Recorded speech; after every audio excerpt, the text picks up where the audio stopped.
The gaming industry has a huge audience.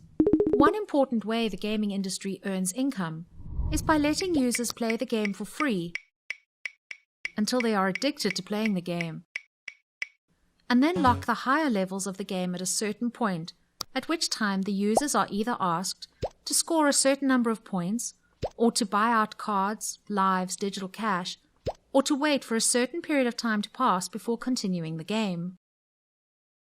At such a point, game hacks create a way to unlock the levels and score higher points. But how do you hack the game scores? Whenever you play a game, the game creates a process in your system memory and the scores you gain reside there. Game hacks are aimed at modifying these scores as stored in the memory addresses. Let us see how this can be done. Take, for example, this game, Score More. This game can be played both offline as well as online.